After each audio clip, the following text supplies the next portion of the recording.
we should contend for the faith which the Lord has handed over to us. நமக்கு கர்த்தர் ஒப்புவித்திருக்கிற அந்த மகா அருமையான விசுவாசத்திற்காக நாம் போராட வேண்டும். That faith is that we can live like Jesus lived. அது என்ன விசுவாசம் என்று சொன்னால், இயேசு வாழ்ந்தது போலவே நானும் வாழ முடியும் என்கிற ஒரு விசுவாசம். This faith is preached very little. இந்த விசுவாசத்தை குறித்து ரொம்ப கம்மியா தான் பிரசங்கம் பண்ணிருக்காங்க. But all the apostles preached about this faith. ஆனால் அப்போஸ்தலர்கள் இந்த விசுவாசத்தை குறித்து மாத்திரம்தான் பிரசங்கம் பண்ணிருக்காங்க. They did not preach about any other faith. வேற எந்த ஒரு விசுவாசத்தை குறித்தும் அவங்க பிரசங்கம் பண்ணல. Even Jesus did not speak about the other faith. வேறொரு விசுவாசத்தை குறித்தெல்லாம் பிரசங்கம் பண்ணல. All the earthly things, Jesus said, first you seek the kingdom of God and his righteousness, all what you want will be added. இந்த பூமிக்குரிய காரியங்களை குறித்து இயேசு சொல்லும் பொழுது என்ன சொன்னார் என்று சொன்னால், நீங்கள் முதலாவது தேவனுடைய ராஜ்யத்தையும் அவருடைய நீதியும் தேடுங்க, அப்ப இவங்க எல்லாம் தானா உங்களுக்கு கூட கொடுக்கப்படும். உங்களுக்கு எது தேவையோ அது கொடுக்கப்படும். Always seek for the kingdom of God. ஆகவே நாம் எப்பொழுதுமே முதலாவது தேவனுடைய ராஜ்யத்தை தான் தேட வேண்டும். That is the example Jesus has laid before us. அந்த ஒரு முன் உதாரணத்தை தான் இயேசு நமக்கு முன்பதாக வைத்து போயிருக்கிறார். Let's turn to 2 Corinthians chapter 13. இப்பொழுது 2 கொரிந்தியர் 13வது அதிகாரத்திற்கு திருப்பிக் கொள்ளுங்கள். Corinth was a good church. இந்த கொரிந்து சபை ஒரு அருமையான சபை. Yeah, they all came from the Gentiles. இவங்க எல்லாருமே through Apostle Paul. அப்போஸ்தலனாகிய பவுல் மூலமா புறஜாதியார் மார்க்கத்திலிருந்து சபைக்கு வந்தவங்க. In Acts we read Paul stayed there for 1.5 years. அப்போஸ்தல நடவடிக்கைகளை நம்ம பார்க்கிறோம். அந்த கொரிந்து பட்டணத்துல கிட்டத்தட்ட 1.5 வருஷம் பவுல் அங்க தங்கி ஊழியம் பண்ணாரு. Paul, because of the opposition, he wanted to leave that place. அவருக்கு ஏற்பட்ட எதிர்ப்புகளின் நிமித்தமா பவுல் அந்த இடத்தை விட்டு போயிடலாம் அப்படின்லாம் ஒரு முடிவு வந்தாரு. But the Lord spoke to him in the night. ஆனால் அன்று ராத்திரியிலே கர்த்தர் பவுலுக்கு தரிசனமாகி இப்படி சொன்னார், saying, don't be afraid, Paul. பவுலே, நீ பயப்படாதே. I have many people for me in this city. இந்த பட்டணத்திலும் எனக்கு அநேகரை நான் வைத்திருக்கிறேன். So speak boldly. ஆகவே நீ தைரியமாய் பேசு. No one will lay hands on you. யாரும் உன் மீது கை போடுவதில்லை. So Paul stayed there for 1.5 years there. ஆகவே கிட்டத்தட்ட 1.5 வருஷம் பவுல் அந்த இடத்திலேயே தான் இருந்தார். So that is how the Corinth church started. அப்படிதான் இந்த கொரிந்து சபையானது ஆரம்பமானது. Every church is like that. Even Madurai church is like that. பாருங்க, அப்படிதான் எல்லா சபையும், இந்த மதுரை சபையும் அப்படிதான் somebody God has used to begin. இதை ஆரம்பிப்பதற்கு தேவன் ஒரு சிலரை பயன்படுத்துகிறார். And they stay here and they preach the gospel. அவர்கள் இங்கே இருந்து அந்த சுவிசேஷத்தை பிரசங்கிக்கிறார்கள். New covenant இந்த புதிய உடன்படிக்கையின் சுவிசேஷத்தை பிரசங்கிக்கிறார்கள். Yeah, but people used to hear. அப்படிதான் ஜனங்கள் அதை குறித்து கேள்விப்படுகிறார்கள். And this church was doing well. ஆகவே அந்த நிலைமையில இந்த கொரிந்து சபையானது நல்லா போயிட்டு இருந்த ஒரு சபை. But they had some little bit issues here and there. அவங்களுக்கு சின்ன சின்ன பிரச்சனை அங்குமிங்குமா அவ்வப்பொழுது இருந்து கொண்டே இருந்தது. They did not grow in faith.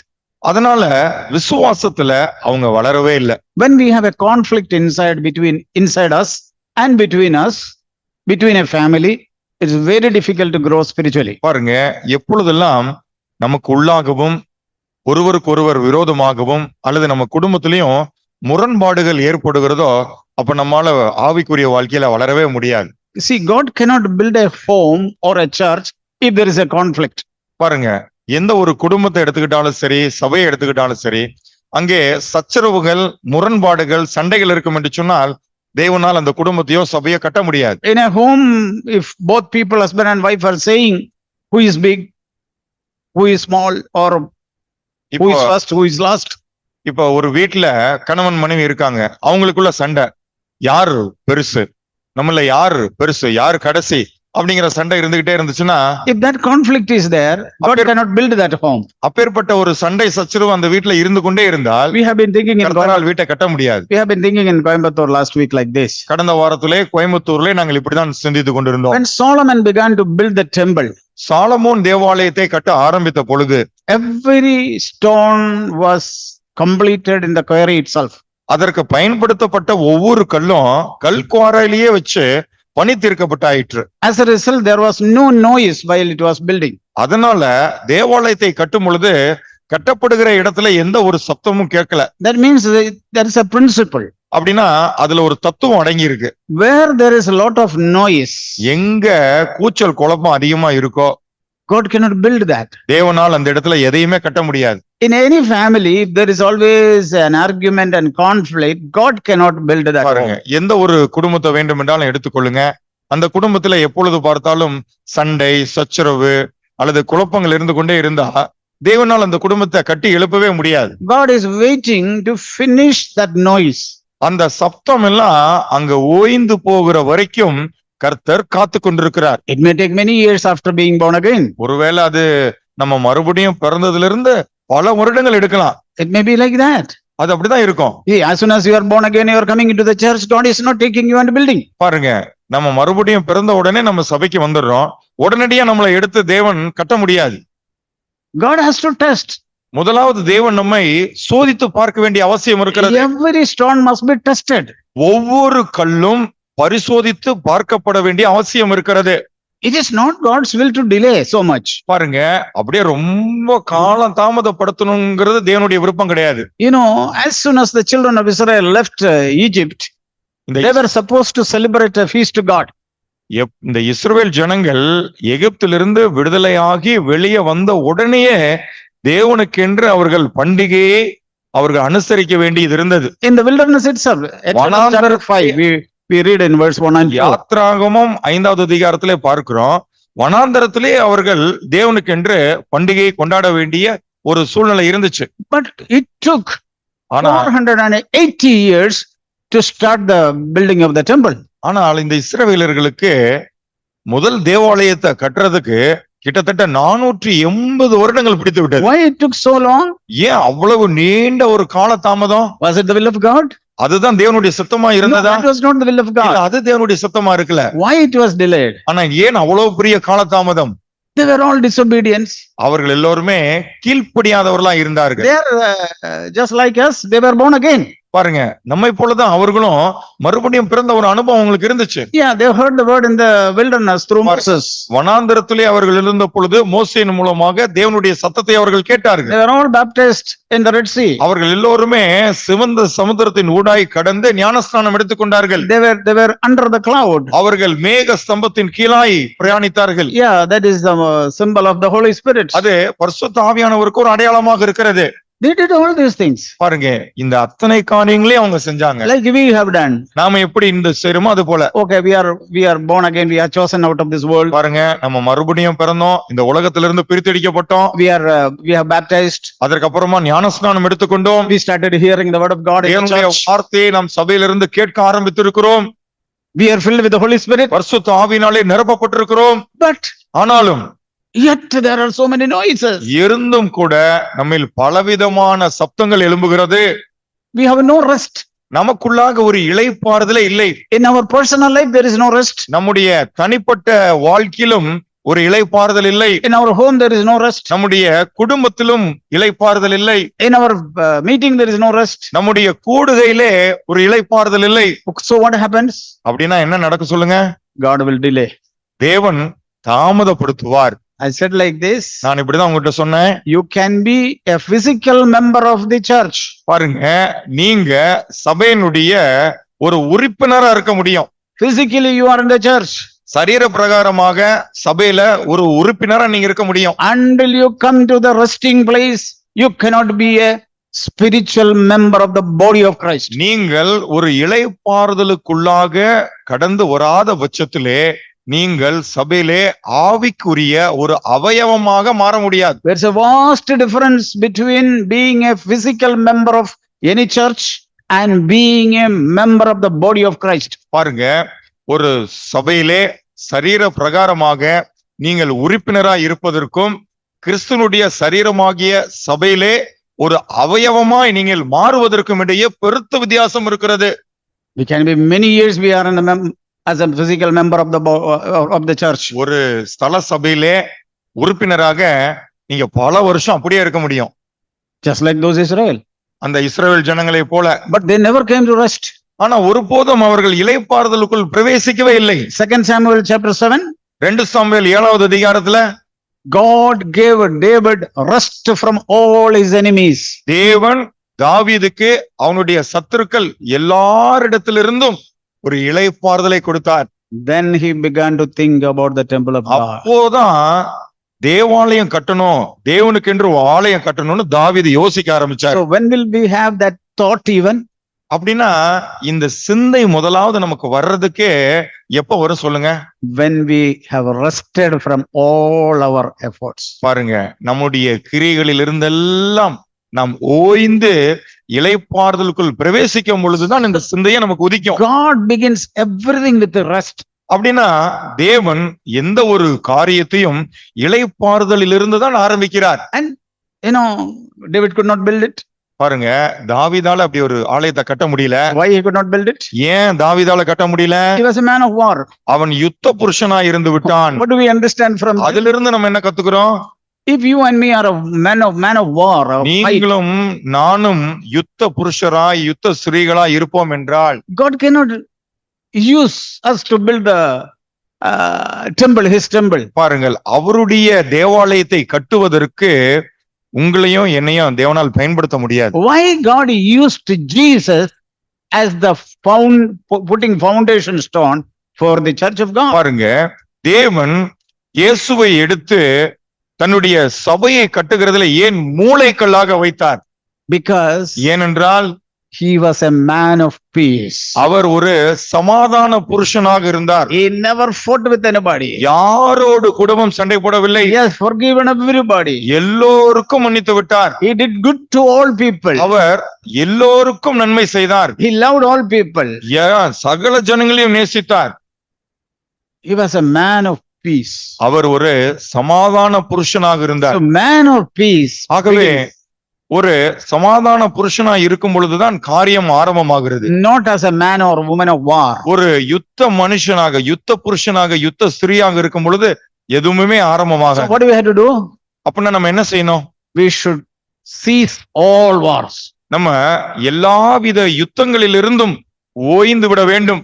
I don't have war with anybody. நான் இனிமேல் யாரு கூடயும் சண்டை போட போறது We இல்ல. have to take that decision. அந்த ஒரு தீர்மானத்தை நீங்க எடுக்கணும். I don't want to fight with anybody. யாரோடு கூட சண்டை போடுறதுக்கு எனக்கு விருப்பம் I இல்ல. don't want to fight with my husband. என்னுடைய கணவரோடு கூட I don't இருக்கட்டும், want to fight with my wife. என்னுடைய மனைவி கூட இனிமேல் சண்டை போட I போறது don't இல்ல. want to fight with my brethren. என்னுடைய சகோதரர்களுக்கிடையே நான் சண்டை போட போறது இல்ல. I don't want to fight with my neighbor. என்னுடைய அயலகத்தாரோடு நான் சண்டை போட போவதில்லை. I want to be a man of peace. நான் ஒரு சமாதான புருஷனாக இருக்க போகிறேன். What Jesus said? இயேசு என்ன சொன்னாரு? Matthew chapter 5. மத்தேயு 5வது அதிகாரத்திலே Those who make peace, யாரெல்லாம் சமாதானம் பண்ணுகிறார்களோ they shall be called அவர்கள் sons of God. யார் என்று அழைக்கப்படுவார்கள்? தேவனுடைய புத்திரர் என்று அழைக்கப்படுவார்கள். How do you know that you are a son or daughter of God? நீங்கள் தேவனுடைய புத்திரர் அல்லது புத்திரிகளா இருக்கிறீர்கள் என்று எதை வச்சுங்க தெரிஞ்சுக்கிறது? Are you pursuing peace with everybody? நீங்க யாவரோடும் சமாதானமா இருக்க நாடுகிறீர்களா? Are you trying to make peace? நீங்கள் சமாதானத்தை உண்டு பண்ண முயற்சிக்கிறீர்களா? Or you are trying to put oil into the fire? அல்லது ஏற்கனவே எரியிற தீல இன்னும் கொஞ்சம் எண்ணெயை ஊத்தணும்னு முயற்சிக்கிறீங்களா? Don't do that. அப்படி செஞ்சிடாதீங்க. You cannot be sons or daughters of God. அப்படி செஞ்சா நீங்க தேவனுக்கு புத்திரர்களாக புத்திரிகளாக இருக்க முடியாது. Those who love peace, make peace, they are the sons of God. யாரெல்லாம் சமாதானத்தை நேசித்து சமாதானத்தை உண்டு பண்ண முயற்சிக்கிறார்களோ அவர்கள் தேவனுடைய புத்திரராய் இருப்பார்கள். What is our intention in life? நம்முடைய வாழ்க்கையினுடைய நோக்கம் தான் என்ன? We must be in peace with everybody. நாம் யாவரோடும் சமாதானமா இருக்க வேண்டும். I don't want to fight with anybody. யாரோடு கூட சண்டை போடக்கூடாது. If Jesus would have fought with anybody, ஒருவேளை இயேசு யாரு கூடயாச்சும் சண்டை, humanly, அதாவது தன் மனுஷனா இருந்த அந்த நாட்கள்ல, மாம்சத்துல இருந்த நாட்கள்ல யாராவது ஒருத்தர் கூட சண்டை போட்டிருந்தாருன்னு வச்சுக்கோங்க, God could not have used him.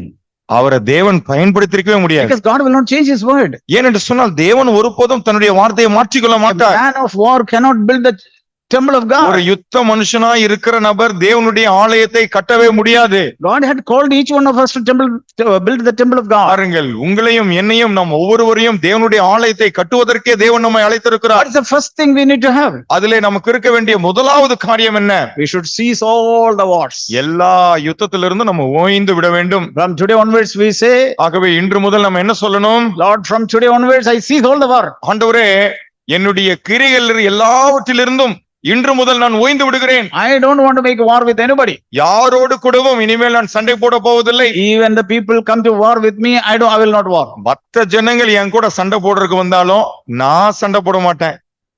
That Jesus has become the cornerstone. அப்பேற்பட்ட இயேசுதான் மூளைக்கல்லாக மாறினார். Okay. Now சரி cornerstone is like that. சரி, இப்ப இந்த மூளைக்கல் இப்படி இருக்குது. Okay. Will anybody build with the substandard stones above that? பாருங்க, அந்த மாதிரி விலையேற பெற்ற ஒரு கல்லுக்கு மேல ஒரு தரம் தாழ்ந்த மற்றொரு கல்லை வச்சு யாராவது ஒரு கட்டடம் கட்டுவாங்களா? No, nobody will do that. யாருமே அந்த தப்பை செய்ய மாட்டாங்க. God will not do it. தேவனும் அதை செய்யவே மாட்டார். So we should come to that standard. அப்படி என்று சொன்னால் நாமும் அந்த தரத்திற்கு ஒத்த மாதிரி வந்துடணும். What is that standard? அந்த தரம் என்ன? Always at peace. எப்பொழுதும் இளைப்பாறுதலாய் இருப்பது, சமாதானத்தோடு இருப்பது. He started the new covenant temple. பாருங்க, அவர்தான் இந்த புதிய உடன்படிக்கையின் தேவாலயத்தை ஆரம்பித்தார். Now Corinth church, இப்ப இந்த கொரிந்து சபை it was a good church. ஒரு அருமையான சபை. It started well. ஆரம்ப அமர்க்களமா இருந்துச்சு. Yeah, they started with the power of the Holy Spirit. பரிசுத்த ஆவியானுடைய வல்லமையிலிருந்து அவங்க ஆரம்பிச்சாங்க. Every church started with the power of the Holy Spirit. ஒவ்வொரு சபையும் பரிசுத்த ஆவியானவர் மூலமாக தான் ஆரம்பிக்கப்படுகிறது. After some time it ஆனால் declined. கொஞ்சம் நாட்களுக்கு பிற்பாடு அது தீட்டுப்பட ஆரம்பிக்கிறது. What is the reason? என்ன காரணம் அதுக்கு? They could have taken everything granted. அவங்க எல்லாத்தையும் அப்படி ஏனோ தானோன்னு எடுத்திருந்திருக்கலாம். Yeah. Church started declining. பாருங்க, சபையானது சரிவை சந்திக்க ஆரம்பித்தது. Now we see what Paul is asking. It's a very இப்போ amazing question he is asking the Pavul Corinthians. அவங்கள பார்த்து ஒரு கேள்வி கேட்கிறாரு. Verse அது 5. ரொம்ப ஒரு ஆச்சரியமான ஒரு Verse கேள்வி இது. 2 Corinthians 13 verse 5. 2 கொரிந்தியர் 13வது அதிகாரம் 5வது வசனம். I think this may be what God is asking me and you also. பாருங்க, ஒருவேளை இன்று தேவன் இதே கேள்வியை உங்களை பார்த்தும் என்னை பார்த்தும் கேட்கிறவராய் இருக்கிறார். The Holy Spirit is asking this church. பரிசுத்த ஆவியானவர் இந்த சபையை பார்த்து இந்த கேள்வியை கேட்கிறாரு. Test yourself to see if you are in the faith. நீங்கள் விசுவாசம் உள்ளவர்களோவென்று உங்களை நீங்களே சோதித்து அறியுங்கள். Are you in the faith? அப்படி என்று சொன்னால் உண்மையாவே உங்களுக்கு விசுவாசம் இருக்கா?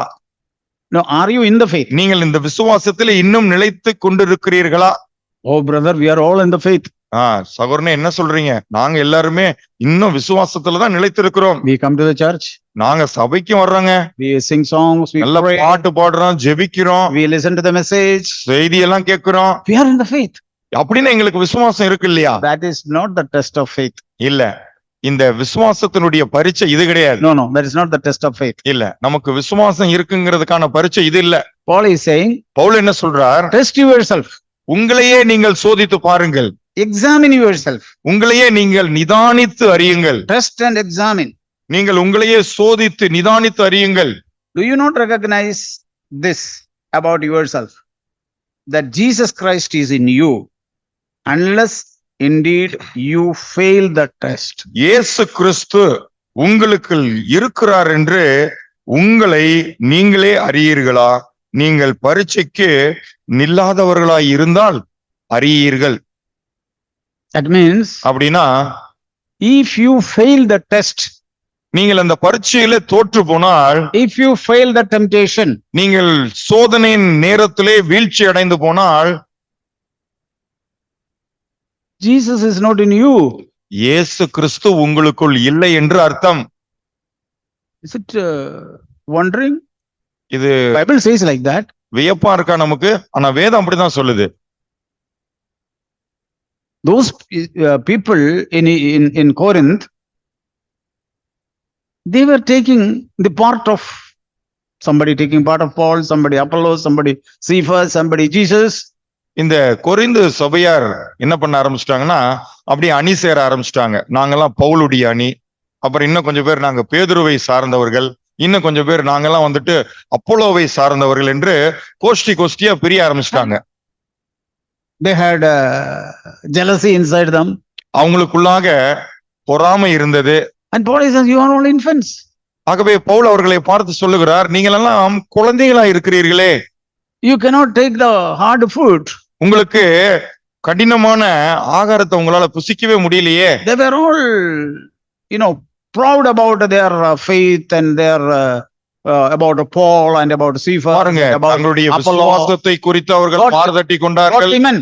அவங்க வந்துட்டு பவுல் அப்பேற்பட்டவர்களை குறித்தெல்லாம் அவர்கள் மேன்மை பாராட்டினார்கள். They are all godly men. அவர்கள் எல்லோருமே தேவனுடைய மாந்தர்களா இருந்தார்கள். But what was in the midst of them? ஆனால் அவர்கள் மத்தியிலே காணப்பட்ட பிரச்சனை என்ன? Sin was among them. பாவம் அவர்களுக்குள் இருந்தது. Even that sin which was not even named among the Gentiles. புறஜாதிகள், தேவனை அறியாத ஜனங்கள் மத்தியிலே கூட இப்பேற்பட்ட பாவங்கள் கேள்விப்பட்டதில்லை. That was there in that church. அப்பேற்பட்ட பாவம் இந்த சபையில் இருந்தது. What do you think? It won't happen to us? நீங்க என்ன நினைக்கிறீங்க? அந்த மாதிரிலாம் நமக்கு நடக்காதுன்னு நினைக்கிறீங்களா? We don't have the same flesh. நமக்கும் அதே மாம்சம் இல்லையா? We have a different special. அல்லது நம்ம ஏதாவது ஒரு விசேஷமான மாம்சத்துல குடியிருக்கோமா? No. இல்ல. They have so many things among them. பாருங்க, அவர்கள் மத்தியிலே நிறைய காரியங்கள் இருந்தது. But they were very zealous about the gift of God. ஆனால் தேவனுடைய வரத்தை அவர்கள் பெற்றுக்கொண்டதை குறித்தெல்லாம் ரொம்ப வைராக்கியம் பாராட்டிட்டு இருந்தாங்க. But Paul says, ஆனால் பவுல் அவங்கள பார்த்து சொல்றாரு, there is sin among you. உங்களிடத்துல பாவம் இருக்கிறது. And now he is asking, இப்பொழுது அவர் கேட்கிறார், are you still in faith? இன்னும் நீங்க விசுவாசத்துல நிலைத்திருக்கிறீர்களா? Is Jesus Christ inside you? இயேசு கிறிஸ்து உண்மையாகவே இப்பொழுது உங்களுக்கு வாசமா இருக்கிறாரா? Yes, once upon a time he was inside. உண்மைதான், ஒரு காலகட்டத்துல உங்களுக்குள் இயேசு இருந்தார். Yeah, when he came to Laodicea church. அவர் லவோதிக்கியா சபைக்கு வரும் பொழுது சொல்லுகிறார், where was Jesus? இப்பொழுது இயேசு எங்கே நின்று கொண்டிருக்கிறார்? We don't like to hear these truth like this. பாருங்க, இந்த சத்தியத்தெல்லாம் இப்படி கேட்கறதுக்கு நமக்கு பிடிக்காது. Yeah, brother. சகோதரரே, are we better than Laodicea church? நீங்க சொல்லுங்க. The first century church. ஆதி அந்த முதல் நூற்றாண்டு லவோதிக்கியா சபையை விட நம்ம ரொம்ப மேன்மையான சபையா? We don't like to hear these truth. இந்த சத்தியத்தெல்லாம் நம்ம கேட்கறதுக்கு நமக்கு பிடிக்காது. We want to hear somebody should come here and say, oh, Lord is with you, Lord is with you, Lord is in your midst. நமக்கு எது பிடிக்கும்னா, இங்க பிரசங்க மேடையில யாராவது ஒருத்தர் வந்து நின்னு கர்த்தர் உங்களோட கூட இருக்கிறார், உங்களை ஆசீர்வதிப்பார் அப்படின்னு சொன்னா அது நமக்கு பிடிக்கும். Lord is forgiving. பாருங்க, கர்த்தர் மன்னிக்கிறதுக்கு தயவு கூர்ந்து இருக்கிறார். He is looking into you very happily. அவர் உங்களை பார்த்து ரொம்ப சந்தோஷப்படுறார். How do we know that he is happy with me? சரி, அவர் உண்மையாவே என்ன பார்த்து சந்தோஷப்படுறாருன்றது எனக்கு எப்படி தெரியும்? Yeah, I'll tell you. நான் அதை சொல்றேன், எப்படின்னு சொல்றேன். I will be happy. நானும் சந்தோஷமா இருப்பேன். I'll be content in every situation. எல்லா சந்தர்ப்ப சூழ்நிலையும் மனரம்யமா இருப்பேன். I'll be peaceful in every situation. எல்லா சந்தர்ப்பத்திலும் சமாதானத்தோடு இருப்பேன். This is what, when God is happy with me, I'll be happy. அப்படிதான், இப்படி எல்லாம் இருக்கும் பொழுது கர்த்தர் என் பேரில் சந்தோஷமா இருந்தால் நானும் சந்தோஷமா இருப்பேன். There will be no arguments in me, no fight in me. எனக்குள்ள எந்த ஒரு முரண்பாடோ சச்சரவு சண்டை எதுவுமே இருக்காது. Yeah, Laodicea church was thinking they are very highly rated church. இந்த லவோதிக்கியா சபை தங்களை குறித்து எப்படி எண்ணிக்கொண்டாங்கன்னா, ரொம்ப தரம் உயர்ந்த ஒரு சபை அப்படின்னு நினைச்சிட்டு இருந்தாங்க. 5-star rated church. அப்படின்னா 5 நட்சத்திர rating. சபை நாங்க. Rating. எங்களுக்கு 5 நட்சத்திர ரேட்டிங்ஸ் இருக்கு. They were thinking. அவங்க அப்படிதான் நினைச்சிட்டாங்க, 5-star ரேட்டிங்ஸ் எங்களுக்கு இருக்குன்னு. We are rich, we lack nothing. நாங்கள் ஐஸ்வர்ய சம்பன்னர்களா இருக்கிறோம், ஒரு குறைவும் கிடையாது எங்களுக்கு. எங்களுக்கு ஒரு தேவையும் இல்லைங்க. We have everything available. எங்களுக்கு எல்லாமே எல்லாருக்குமே இருக்குது. But ஆனால் Jesus looked and said, இயேசு அந்த சபையை பார்த்து சொன்னார், you do not know. உனக்கு தெரியாது. You are blind. நீ குருடனா இருக்கிறது உனக்கு தெரியாது. Wretched. நீ நிர்பந்தம் உள்ளவனா இருக்கிறது தெரியாது. Naked. நீ நிர்வாணியா இருக்கிறது தெரியாது. You do not know. இத பத்தி எதுவுமே உனக்கு தெரியாது. So, ஆகவே buy from me. நீ என்னிடத்தில் வந்து வாங்கிக்கொள். Come to me. என்னிடத்தில் வா. Spend time with me. என்னோடு கூட வந்து நேரம் செலவிடு. Confess your sin. உன்னுடைய பாவத்தை அறிக்கையிடு. Confess all your fight. உன்னுடைய சண்டை சச்சரவுகள் எல்லாவற்றையும் அறிக்கையிடு. Confess all your arguments. உன்னுடைய வாக்குவாதங்கள் விவாதங்கள் எல்லாவற்றையும் நீ அறிக்கையிடு. Stop it. அதை நிறுத்திடு. I'm knocking at the door. நான் நின்று கதவை தட்டி கொண்டிருக்கிறேன். If anyone hears, யாராவது ஒருவன் என் சத்தத்தை கேட்டு I will come inside. கதவை திறந்தால் நான் உள்ளே பிரவேசிப்பேன். See how it is being, fellowship being restored. பாத்தீங்களா இந்த ஐக்கியமானது எப்படி மறுபடியும் சீர்படுது பாத்தீங்களா? Restored with the Lord first. முதலாவது அது கர்த்தரோடு கூட சீர்படுது. Not with the husband and wife. முதலாவது கணவன் மனைவிக்கிடையே அது சரியாகிறது இல்ல. Husband should restore his relationship, fellowship with the Lord first. முதலாவது கணவர் இழந்து போன அந்த ஐக்கியத்தை கர்த்தரோடு கூட மறுபடியும் புதுப்பிக்கணும். Wife must restore her relationship with the Lord. அதே போல மனைவியும் இழந்து போன அந்த ஐக்கியத்தை கர்த்தரோடு கூட புதுப்பிக்கணும். Then யுத்தத்திலிருந்து ஓய்ந்திருக்கணும். Then both of them will be in fellowship with one another. அப்புறமாக தான் இருவருக்கிடையே ஐக்கியம் ஏற்படும். Brothers and sisters like that. சகோதரர்களே அப்படிதான் அது. The Lord is knocking at the door of each one. நம் ஒவ்வொருவருடைய கதவையும் கர்த்தர் தட்டி கொண்டிருக்கிறார். Not the people who are standing outside. அது சபைக்கு புறம்பா இருக்கிற ஜனங்களுடைய இருதயத்தை அல்ல. Who are inside the church. சபைக்கு உள்ளாக இருக்கிற நம்முடைய இருதயத்தை The Lord is knocking. கர்த்தர் தட்டுகிறார். He said, if anyone hears my voice. அவர் கேட்கிறது என்னவென்று சொன்னால், ஒருவன் என் சத்தத்தை கேட்டு If he opens the door, தன் கதவை திறந்தால் I will come in. நான் உள்ளே I பிரவேசிப்பேன். will dine with him and he. நான் அவனோடு கூட போஜனம் பண்ணுவேன், அவன் என்னோடு கூட போஜனம் That பண்ணுவான். means I will have fellowship with him and he will have அப்படி fellowship with me. என்றால் நான் அவனோடு கூட ஐக்கியம் பாராட்டுவேன், அவன் என்னோடு கூட ஐக்கியம் பாராட்டுவான். I rebuke நான் everyone whom I love. நான் யாரை நேசிக்கிறேனோ அவர்களை மட்டும்தான் கடிந்து கொள்வேன். So be zealous to repent. ஆகவே நீங்கள் மனம் திரும்புவதற்கு வைராக்கியமாய் இருங்கள். Stop everything. எல்லாத்தையும் நிறுத்திடுங்க. Repent. முதலாவது மனம் திரும்புங்க. He overcomes. Doesn't matter what worst situation. That's very encouraging. I sometimes read it and I rejoice in the Lord. A failed person like me, the Lord is saying, if you overcome, I will make you sit with my throne, just like I overcame and sat with my father's throne. இந்த வசனம் எனக்கு ரொம்ப உற்சாகமா இருக்கும். எப்படின்னு கேட்டீங்கன்னா, முற்றிலுமாய் வீழ்ச்சி அடைந்திருக்கிற என்னை போன்ற நபருக்கு கர்த்தர் என்ன சொல்லுகிறார் அப்படின்னா, நீயும் ஜெயம் கொண்டால் நான் எப்படி ஜெயம் கொண்டு என்னுடைய பிதாவின் வலது பார்சத்திலே வந்து அமர்ந்திருக்கிறேனோ அதே போல நீயும் என்ன செய்ய முடியும், என்னுடைய அருகிலே வந்து அமர முடியும். அப்படி ஒரு வாக்கு தத்துவம். See, the Lord did not leave that church. பாருங்க, அந்த சபையை கர்த்தர் அந்த இடத்துல அப்படி கைவிட்டுட்டு The போயிடல. Lord did not leave a failed person. தோற்று போன ஒரு நபரை கர்த்தர் அந்த இடத்திலே கை கழுவுகிறது இல்லை. Only the Lord goes out. கர்த்தர் மாத்திரம் வெளியே ஏறிறார், அவ்வளவுதான். For what? எதுக்கு சொல்லுங்க? Standing outside and knocking. மறுபடியும் வெளியில இருந்து தட்டுறதுக்கு தான். Lord did not leave us. கர்த்தர் அப்படியே நம்மள கை கழுவிட்டு போயிட No, மாட்டார். no, no. இல்ல, But Lord will go out of me. கர்த்தர் என்னை விட்டு வெளியேறிடுவாரு. But he stand there. ஆனா வெளியே நின்னுட்டு He keep on knocking. மறுபடியும் தட்டிக்கிட்டே இருப்பாரு. Every day, every week there is a message. ஒவ்வொரு வாரமும் அத பத்தின செய்தி தான். Repent. மனம் திரும்பு, Repent. மனம் திரும்பு, Come back. மறுபடியும் வா, Stop your work. உன்னுடைய கிரியைகள் எல்லாவற்றையும் நிறுத்திரு, Stop your fight. உன்னுடைய சண்டையை நிறுத்து, Stop your arguments. உன்னுடைய சச்சரவை நிறுத்து, Come back to me. என்னிடத்துல திரும்பி வா. I don't fight. நான் சண்டை போடுறது இல்ல, I don't argue. நான் வாக்குவாதம் பண்றது இல்ல, I am obedient. நான் கீழ்ப்படிதல் உள்ள I நபர், am humble. நான் மனத்தாழ்மையான நபர். You come to me. நீ என்னிடத்துல வா, Take my yoke upon you. என்னுடைய நுகத்தை உண்மையில் ஏற்றுக்கொள், Learn from me. என்னிடத்தில் இதை கற்றுக்கொள். Then you will have a rest in your life. அப்பொழுது உன்னுடைய வாழ்க்கையிலே உனக்கு இளைப்பாறுதல் உண்டாயிருக்கும்.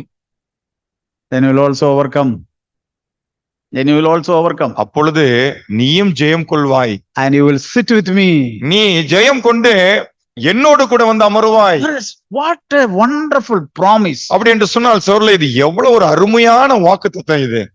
Can you imagine the depth of that promise? அந்த வாக்குத்தத்தத்தினுடைய ஆழத்தை உங்களால கற்பனை செய்து பார்க்க முடிகிறதா? You can also live like me on this earth. இந்த பூமியிலே நான் வாழ்ந்தது போலவே நீயும் வாழ முடியும். And I will help you for that. அதுக்கு நான் உனக்கு உதவி செய்றேன். I'll be with you. நான் உன்னோடு கூட இருப்பேன். Just like I sat down with my father's throne, you will also sit. எப்படி நான் ஜெயம் கொண்டு என்னுடைய பிதாவின் வலது பார்சத்திலே நான் போய் அமர்ந்தேனோ அதே போல நீயும் ஜெயம் கொண்டு என்னுடைய அருகில வந்து உட்கார முடியும். See the desire of the Lord about a failed church. பாருங்கள், தோற்று போய் வீழ்ச்சி அடைந்து போன ஒரு சபையை குறித்ததான கர்த்தருடைய பாரத்தை நீங்கள் ஒரு நம்பிக்கையை நீங்கள் பார்த்தீர்களா? The Lord is not looking at only overcoming church. பாருங்க, ஜெயம் கொள்ளுகிற ஒரு சபையை மாத்திரம் கர்த்தர் கண்டு கொள்ளுகிறதில்லை. The Lord is not looking at an overcoming family only. பாருங்க, வெறுமனே யாரெல்லாம் ஜெயம் கொள்றாங்களோ அவங்கள மட்டும்தான் நான் பார்ப்பேன் அப்படின்னு கர்த்தர் பார்க்கிறது இல்ல. Yeah, he loves them, true. உண்மைதான், அப்பேற்பட்ட குடும்பத்தை கர்த்தர் நேசிக்கிறார். The Lord is building that home. கர்த்தர் அந்த குடும்பத்தை கட்டி எழுப்புகிறார். At the same time, ஆனால் அதே வேளையில் a failed home, ஒரு தோற்று போன குடும்பத்தை a கூட, failed church, ஒரு வீழ்ச்சி அடைந்த சபையை கூட, a failed person, ஒரு வீழ்ச்சி அடைந்து தோற்று போன ஒரு தனி நபரை கூட how the Lord is pleading. கர்த்தர் எப்படி மன்றாடுகிறார் பாருங்க. How the Lord is pleading. எப்படி கர்த்தர் மன்றாடுறாரு? Knocking, knocking, knocking. தட்டி தட்டி தட்டி மன்றாடுறாரு. Until when he will knock? எது வரைக்கும் அவர் தட்டுவார் சொல்லுங்க? Until my last breath he will keep on knocking. என்னுடைய கடைசி மூச்சு இருக்கிற வரைக்கும் He will our keep on தட்டி knocking. கொண்டே இருப்பார். He will keep on knocking. தொடர்ந்து தட்டி கொண்டே இருப்பார். As he is an unchanging Lord. பாருங்கள், அவர் மாறாத கர்த்தர். He said, I will never leave you. அவர் என்ன சொல்லியிருக்கிறார்? நான் உன்னை விட்டு ஒருபோதும் விலக மாட்டேன். I have paid a big price for you. உனக்கென்று நான் ஒரு பெரிய கிரயத்தை செலுத்தி இருக்கிறேன். I cannot leave you. உன்னை அப்படியே விட்டுட்டு போறதுக்கு என்னால முடியாது. I will never leave you. அதனால நான் உன்னை ஒருபோதும் விட மாட்டேன். Until you open, I will keep on knocking. நான் தொடர்ந்து நீ திறக்கிற வரைக்கும் தட்டிட்டே இருப்பேன். See, பாருங்க, why we don't open sometime? அப்படி இருக்கும்போது நாம ஏன் சில நேரத்துல திறக்கிறது இல்ல தெரியுங்களா? Because of our pride. நம்முடைய பெருமை நிமித்தம், நம்முடைய மன கடினத்தை நிமித்தம். We are thinking I'm all right. நம்ம என்ன நினைச்சுக்கிறோம்னா, நான் நல்லா தானே இருக்கிறேன். In that place we don't open. In that place we don't open. அந்த இடத்துல எல்லாம் நம்ம அவருக்கு திறந்து கொடுக்க மாட்டோம். But the Lord is saying, ஆனால் கர்த்தர் என்ன சொல்லுகிறார்? if you open, நீ I திறந்தால் will have fellowship with you. நான் உன்னோடு கூட ஐக்கியப்படுவேன். Brothers and sisters, this is a personal message for you. சகோதர சொல்லே, இது உங்களுக்கு ஒரு சுவிசேஷ நற்செய்தியாக இருக்கிறது. Personal message. தனிப்பட்ட நிலைமையிலே சொல்லப்படுகிற ஒரு செய்தி. Don't take it as a general message. பொதுவான ஒரு செய்தியாக எடுத்துக்காதீங்க. The Lord said, if anyone hears my voice and open. ஒருவன் என்று சொல்லி தனிப்பட்ட நிலைமையிலே கர்த்தர் சொல்லுகிறார், என் சத்தத்தை கேட்டு கதவை திறந்தார். That's a sister or a brother. அது ஒரு சகோதரனாக இருக்கலாம், ஒரு சகோதரியாக Maybe a இருக்கலாம், child, அல்லது ஒரு சிறு பையனாக a இருக்கலாம். newcomer, an old person. பாருங்க, நேத்து தான் சபைக்கு வந்தவரா இருக்கலாம், அல்லது சபைக்கு வந்து பல நாள் ஆனவரா இருக்கலாம். Anyone. யாராவது ஒருவன். That means the Lord has gone from the message to the church and the person. அப்படி என்று சொன்னால் கர்த்தர் சபைக்கு என்று தன்னுடைய செய்தியை ஆரம்பிச்சு கடைசியில தனிப்பட்ட நபர்ல போய் முடிச்சிட்டார். If anyone opens, யாராவது ஒருவன் I will come in. திறந்தால் நான் உள்ளே வருவேன். I will dine with him and he with me. நான் அவனோடு கூட போஜனம் பண்ணுவேன், அவன் என்னோடு கூட போஜனம் பண்ணுவான். Okay, one person in the home opened that door. சரி, ஒரு குடும்பத்துல இருக்கிற ஒருத்தர் கதவு திறந்தா போதும். What will happen? என்ன சம்பவிக்கும்? Lord will not come into that house. அந்த முழு குடும்பத்துக்குள்ளேயும் கர்த்தர் வரமாட்டாரு. He will come into that person. அந்த திறந்து கொடுத்த அந்த ஒரு நபருக்குள்ள வந்துருவாரு. After some time, அதுக்கப்புறம் suppose the husband opened it. சரி, ஒரு உதாரணத்துக்கு முதல்ல வந்துட்டு அந்த வீட்டுல இருக்கிற கணவர் தன்னுடைய இருதயத்தை திறந்து கொடுத்துட்டாரு. Okay, now he is in fellowship with the Lord. இப்ப கணவர் வந்துட்டு கர்த்தரோடு கூட ஒரு நல்ல ஐக்கியத்துல இருக்காரு. Dining with one another. கர்த்தரோடு கூட இப்பொழுது போஜன பந்தியிலே இருக்கிறார். Okay. சரி, Wife is shouting. இப்ப மனைவி ஒரு கூச்சல் சத்தம் போடுறாங்க. He is at rest because he is in fellowship with the Lord. இப்போ He doesn't listen to it. கணவர் வந்துட்டு கர்த்தரோடு கூட ஐக்கியத்துல இருக்கிறதுனால இதுக்கு அவ்வளவா அவர் வந்துட்டு கண்டுகொள்ள மாட்டாரு. He is saying so many things. அவங்க நிறைய கத்திட்டு இருப்பாங்க. It's not bothering. ஆனா இவர் அதெல்லாம் கண்டுக்கவே மாட்டாரு. Because why? ஏன் சொல்லுங்க? He is in fellowship with the Lord. புருஷன் பொழுது கர்த்தரோடு கூட ஐக்கியத்துல இருக்கிறாரு. After some time, அதை பார்த்து கொஞ்ச நாளுக்கு அப்புறமா wife started looking at this husband. இந்த மனைவி தன்னுடைய புருஷன் அப்படியே கவனிச்சு பாக்குறாங்க. Hey, I shouted so much, but he is still quiet. What happened? என்ன நான் இந்த கத்துறேன், இவரு இன்னும் அமைதியாவே இருக்கிறாரு. He's not speaking. அவர் ஒரு பதிலும் சொல்ல மாட்டேன்றாரு. He's not answering. அவரு ஒரு பதில் கூட வர மாட்டேன் வாயில இருந்து. Few weeks back, he was shouting back. ஆனா சில வாரங்களுக்கு முன்னாடி பாத்தீங்கன்னா அவரு திரும்ப கத்துன்னு கத்துவாரு. என்ன? What happened to this man? இப்ப இவருக்கு என்னதாங்க நடந்தது? Slowly, the Lord started knocking at that door. இப்போ கொஞ்சம் கொஞ்சமா கர்த்தர் மனைவியுடைய இருதயத்தின் கதவையும் தட்டுறாரு. Okay. She also opened. இப்ப மனைவியும் திறந்து கொடுத்துட்டாங்க. Lord came inside. கர்த்தர் அங்க உள்ள வந்துட்டாரு. Okay, they have fellowship. They அவங்களுக்கு eat இடையே with one another. அவங்களுக்கு இடையே ஐக்கியம், அவங்களுக்கு இடையே பந்தி நடந்துகிட்டு இருக்கு. இப்போ Now what happens? இப்ப என்ன சம்பவிக்கும் சொல்லுங்க? These two are in fellowship. கணவன் மனைவி Automatically. பாருங்க, தானாகவே இந்த கணவன் மனைவி இருவரும் ஐக்கியத்துக்குள்ள வந்துருவாங்க.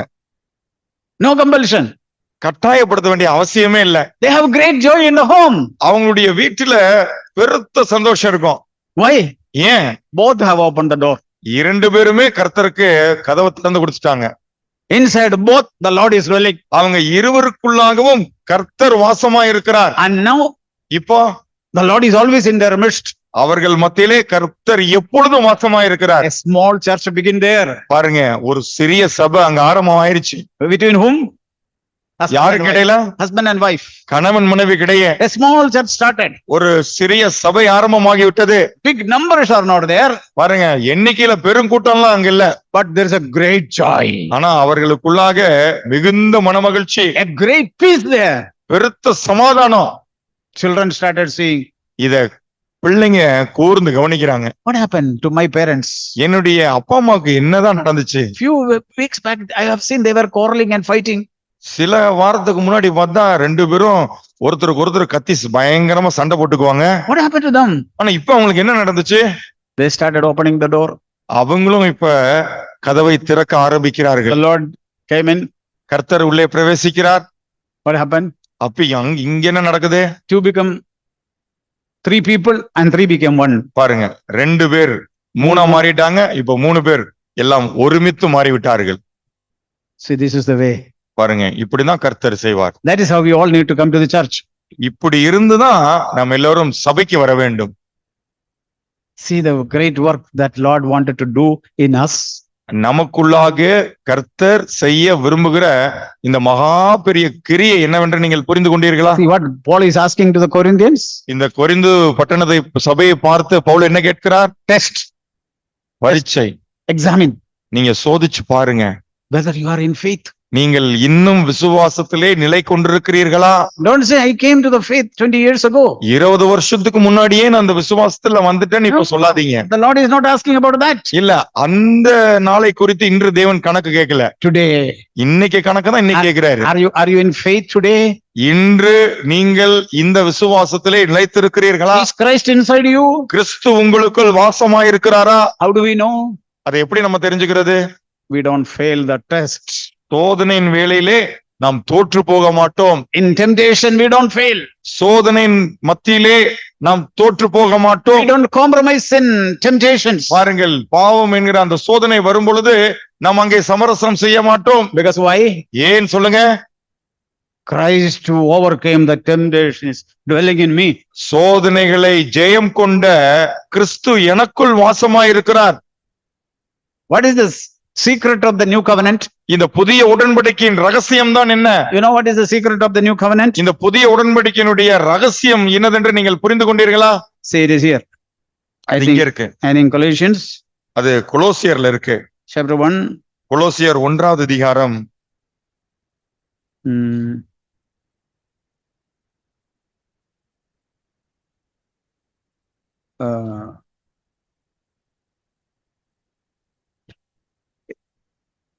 It is written here, chapter 1 verse 27. கொலோசியர் 1வது அதிகாரம் 27வது வசனம்.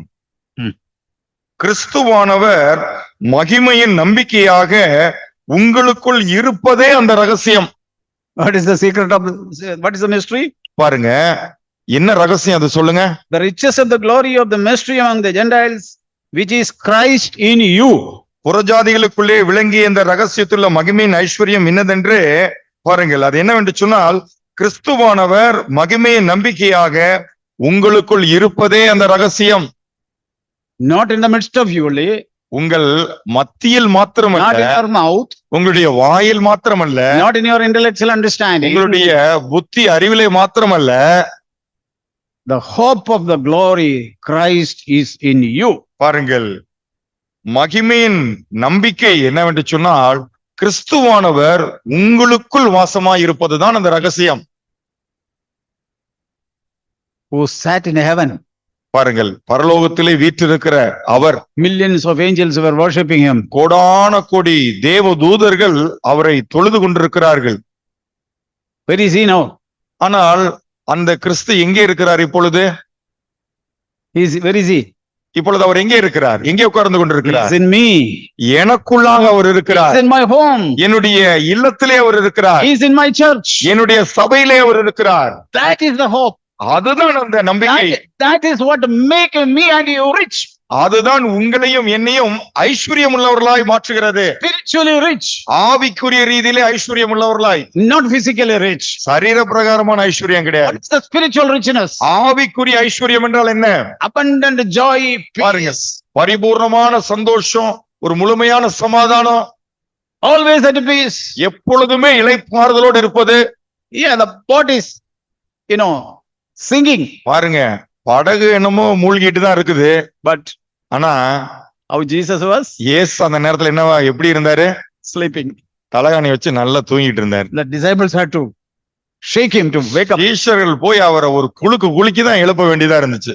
See, பாத்தீங்களா இயேசுவ? the glory. அந்த மகிமை, Jesus is in us. அந்த மகிமை இயேசு நமக்குள் இருப்பது. When Jesus is in us, இயேசு நமக்குள் இருந்தால் we will not fail the test. நாமும் அந்த சோதனையிலே தோற்று போக மாட்டோம். That is how we should know we are in faith. அதை வைத்துதான் நம்ம இன்னும் விசுவாசத்திலே நிலைத்திருக்கிறோம் என்பதை அறிந்து கொள்ள முடியும். Finally, one word about the church. கடைசியாக சபை குறித்த ஒரு வார்த்தை. Revelation chapter 3. வெளிப்படுத்துதல் 3வது அதிகாரம். The Lord is appreciating a church, Philadelphia church. பாருங்கள், இங்கே கர்த்தர் பிலதெல்பியா சபையை குறித்து சொல்லுகிறார். Verse 8. 8வது வசனம். I know your deeds. உன்னுடைய கிரியைகளை நான் அறிந்திருக்கிறேன். Behold, I have put before you an open door, which no one can shut. இதோ திறந்த வாசலை உனக்கு முன்பதாக வைத்திருக்கிறேன், அதை ஒருவனும் பூட்ட மாட்டான். See, what is the promise? பாத்தீங்களா எவ்வளவு ஒரு அருமையான வாக்குத்தத்தம். I have put an open door. சபைக்கு அவர் சொல்றாரு, இதோ ஒரு திறந்த வாசலை உனக்கு முன்பதாக நான் வைத்திருக்கிறேன். For what? எதுக்கு? Christ to come inside. கிறிஸ்து அதற்குள்ளாக பிரவேசிப்பதற்கு. Not only so many people to come inside. அநேக ஜனங்கள் அதுக்குள்ள பிரவேசிக்கிறதற்கு மட்டுமல்ல, when Christ is there, so many people will come. பாருங்க, கிறிஸ்து எங்க இருக்கிறாரோ அநேக ஜனங்கள் வந்துகிட்டே இருப்பாங்க. But I have kept an open door. ஆகவே நான் ஒரு திறந்த வாசலை உனக்கு முன்பதாக வைக்கிறேன். No temptation can close that door. எந்த ஒரு சோதனையும் அந்த வாசலை அடைச்சிடாது. Nobody can close that door. அப்படின்னா யாருமே அந்த வாசலை அடைக்க முடியாது, கதவை அடைக்க That முடியாது. means no temptation can stop my coming inside you. அப்படி என்று சொன்னால், நான் உனக்குள் பிரவேசிக்கிற இந்த ஒரு காரியத்தை எந்த ஒரு சோதனையும் தடுத்து நிறுத்தாது. Then, அதுக்கப்புறமா, because you have a little power, உனக்கு கொஞ்சம் பலன் இருந்தும், you have a little power and have kept my word. நீ என்னுடைய வசனத்தை கை கொண்டபடியினாலே, You did not deny my word. என்னுடைய வசனத்தை நீ மறுதலித்து விடவில்லை. In the time of temptation, you obeyed my word. சோதனையின் வேளையிலே என்னுடைய வசனத்திற்கு நீ கீழ்ப்படிந்தாய். When you are tempted to love money so much, பணத்தை நேசிப்பதற்கு நீ அதிகமாய் சோதிக்கப்பட்ட பொழுது, when you are tempted to seek your own, உன்னுடைய சொந்த ஆதாயத்தை தேடும்படிக்கு நீ சோதிக்கப்பட்ட பொழுது, when you are tempted to shout, மற்றவர்கள் பார்த்து கத்தி கூச்சல் போடுவதற்கு நீ சோதிக்கப்பட்ட பொழுது, when you are tempted to accuse other people, மற்ற ஜனங்களை குற்றம் சாட்டும்படிக்கு நீ சோதிக்கப்பட்ட பொழுது, when you are tempted to speak a lie, ஒரு இடத்திலே பொய் பேசும்படிக்கு நீ சோதிக்கப்பட்ட பொழுது, you don't have much strength, உன்னிடத்துல பலன் ரொம்ப குறைவாதான் இருந்துச்சு. but you are holding on to my word. ஆனால் நீயோ என்னுடைய வார்த்தைகளை இருக்க பிடித்துக் கொண்டாய். Yeah, I was holding on to the word that I should never disobey. நான் ஒருபோதும் கீழ்ப்படியாமல் போய்விடக் கூடாது என்கிற அந்த வார்த்தையை நீ கை கொண்டபடியினாலே, Money. நான் ஒரு காலம் பணத்தை நேசித்து விடக் கூடாது. I don't have much strength. எனக்கு நிறைய பலன்லாம் இல்ல. I should never retaliate. நான் ஒருபோதும் பதிலுக்கு பதில் செஞ்சிடக்கூடாது. I don't have strength. எனக்கு பலன் இல்ல. With that little strength, I எனக்கு was இருக்கிற holding with the two hands பலத்தை வைத்து that word. தேவனுடைய வார்த்தையை நான் கை கொண்டேன். The Lord appreciate that word, that doing. பாருங்க, அப்படி செய்யறத கர்த்தர் பாராட்டுறாரு. And he says, அவர் சொல்லுகிறார், what I am going to do? நான் என்ன செய்ய போறேன் தெரியுமா? Behold, இதோ I will cause those of the synagogue of Satan who say that they are Jew and are not. I will make them come and bow down at your feet. இதோ யூதர் அல்லாதிருந்தும் தங்களை யூதர் என்று பொய் சொல்லுகிறவர்களாகிய சாத்தானுடைய கூட்டத்தாரில் சிலரை உனக்கு கொடுப்பேன். இதோ அவர்கள் உன் பாதங்களுக்கு முன்பதாக வந்து பணிந்து. What's the meaning of it? அப்படின்னா இதோடைய அர்த்தம் என்னங்க? Romans 16. ரோமர் 16வது அதிகாரம். I think 21. I will close with that. நான் அந்த வசனத்தோடு கூட நான் முடித்து விடுகிறேன். ரோமர் 16:20. 21, I think. 21. What is that? என்னது இது பார்க்கலாங்களா? Is it 16:21? The God of peace. ரோமர் 16 தமிழிலே 20. சமாதானத்தின் தேவன் சீக்கிரமாய் சாத்தானை உங்கள் கால்களின் கீழே நசுக்கி போடுவார். What did the Lord say to the church there, Philadelphia church? Philadelphia சபைக்கு கர்த்தர் சொல்லும் பொழுது என்ன சொன்னாரு? You are holding my word. நீ என்னுடைய வசனத்தை கை கொண்டபடியினால் You did your best to obey it. அப்படின்னா அதுக்கு கீழ்ப்படுகிறதற்கு உன்னால் இயன்ற மற்றும் நீ கீழ்ப்படிந்தாய். You had only little strength. உனக்கு இருந்தது கொஞ்சம் பலன் தான்.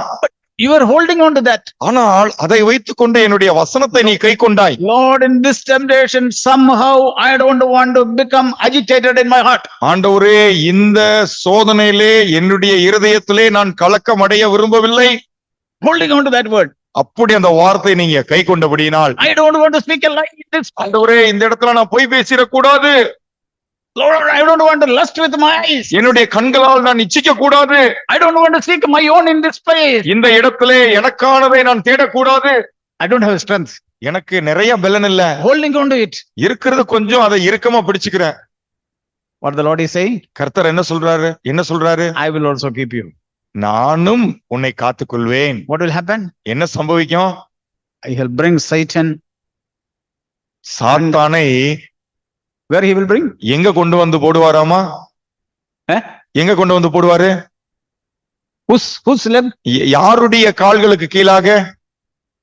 The weak people like us. ரொம்ப பலவீனமான ஜனங்களா இருக்கிற நம்முடைய கால்களுக்கு கீழாக. God, if you are in peace, பாருங்க, நீங்கள் சமாதானத்தோடு கூட இருப்பீர்கள் என்று சொன்னால், if you are always at rest, நீங்கள் எப்பொழுதுமே இளைப்பாறுதல் உள்ள நபராய் இருப்பீர்கள் என்று சொன்னால், what God is going to do? கர்த்தர் உங்களுக்கு என்ன செய்ய போகிறார்? The Satan, you think you are very strong. நம்ம என்ன நினைச்சுக்கிறீங்க? சாத்தானா ரொம்ப பெரிய ஆளு. Where the God will bring him? ஆனா அந்த சாத்தான தேவன் எங்க கொண்டு வர போறாரு? Under the feet of these weak people. இந்த மிகவும் பலவீனமான ஜனங்களுடைய கால்களுக்கு கீழாக. See the purpose of God, brothers. அப்படின்னா தேவ நோக்கத்தை நீங்கள் இதிலே பார்த்தீர்களா சகோதரர்களே? Always try to keep the Lord inside with you. ஆகவே எப்பொழுதும் கர்த்தரை உங்களுக்குள்ளாக நீங்கள் வைத்திருக்க பிரயாசப்படுங்கள். Never let him go out of you. ஒருபோதும் அவர் உங்களை விட்டு வெளியேறிவிட நீங்கள் அனுமதிச்சிடாதீங்க. Never let him go out of your house. உங்க வீட்டை விட்டு அவர் போயிறதுக்கு நீங்க விட்டுற கூடாது. Never let him go out of your church. உங்களுடைய சபையை விட்டு அவர் வெளியேறிவிடக் கூடாது. Hold on to him. அவரையே நீங்கள் பிடித்துக் கொள்ளுங்கள். What he will do? அவர் என்ன செய்வார்? He'll bring Satan under the feet of you and me. உங்களுடைய என்னுடைய கால்களுக்கு கீழாக அந்த சாத்தானை கொண்டு வந்து நசுக்கி போடுவார். My feet is so feeble feet I have. எனக்கு இருக்கிறது ரொம்ப ஒரு பலவீனமான கால்கள் தான். All our legs are very feeble legs. நம்முடைய கால்கள்லாம் ரொம்ப பலவீனமான கால்கள் தானே. What the Lord will do? ஆனால் கர்த்தர் என்ன செய்வாராம்? He will bring that you think very strong Satan under your feet. நீங்க ரொம்ப பெரிய சாத்தான் நினைச்சிட்டு இருக்கீங்களா? அந்த சாத்தானை கொண்டு வந்து நம்ம கால்கள்ல போட்டு நசுக்குவார். So no temptation is stronger than the Lord. அப்படி என்று சொன்னால் கர்த்தரை காட்டிலும் எந்த சோதனையும் பெருசு கிடையாது. No sin is stronger than the love of Jesus Christ. இயேசு கிறிஸ்துவின் அன்பை காட்டிலும் எந்த ஒரு சோதனையும் பெருசு கிடையாது. No problem is bigger than our God. நம்முடைய தேவனை காட்டிலும் எந்த ஒரு பிரச்சனையும் பெரிது கிடையாது. Believe that. நீங்க அப்படியே வாழணும். Let the Lord be always with us. கர்த்தர் தாமே எப்போதும் நம்மோடு கூட இருப்பாராக. May the Lord help us. கர்த்தர் நமக்கு உதவி செய்வாராக. Let us pray. நாம் ஜெபிக்கலாம். Heavenly Father, பரலோக பிதாவே, Thank you for speaking to our heart. எங்களுடைய இருதயத்திலே நீர் பேசினதற்காக உமக்கு நன்றி. Thank you for encouraging our heart. எங்களுடைய இருதயத்தை நீர் உற்சாகப்படுத்தினதற்காக நன்றி. You have not forsaken us, Lord. ஆண்டவரே, நீர் எங்களை கைவிட்டு விடவில்லை. You are always with us, Lord. We are standing at the door. நீர் எப்பொழுதும் எங்களோடு கூட இருக்கிறீர். கதவு நிலை அருகே நின்று கொண்டிருக்கிறீர்.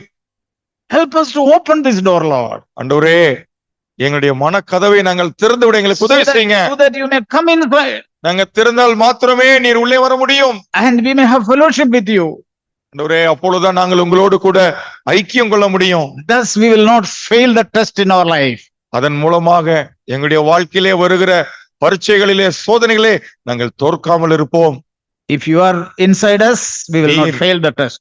எங்களுக்குள் வாசமாய் இருந்தால் நாங்கள் சோதனை நேரத்திலே தோற்று போக மாட்டோம். Like that we will live till end of our life. Like எங்களுடைய வாழ்க்கையின் இறுதி வரைக்கும் நாங்கள் இப்படியே வாழ்ந்து விடட்டும் ஆண்டவரே. you are there to help us always. எப்பொழுதும் நீர் எங்களுக்கு சகாயம் செய்ய எங்களோடு கூட இருக்கிறீர். We trust you. உம்மையே நாங்கள் நம்புகிறோம். We exalt you, Lord. நாங்கள் உம்மை உயர்த்துகிறோம் ஆண்டவரே. We love you, Lord. உம்மை நேசிக்கிறோம். Thank you for this wonderful way which you have opened before us. எங்களுக்கு முன்பதாக நீர் திறந்து கொடுத்திருக்கிற அந்த அருமையான வழிக்காக உமக்கு And நன்றி. you are anointing us to walk in this way. ஆண்டவரே, இந்த பாதையிலே நாங்கள் நடைபோட எங்கள் ஒவ்வொருவரையும் அபிஷேகித்தருளும். Thank you, Lord. நன்றி ஆண்டவரே. In Jesus' name we pray. இயேசு நாமத்திலே நாங்கள் ஏறெடுக்கிறோம்.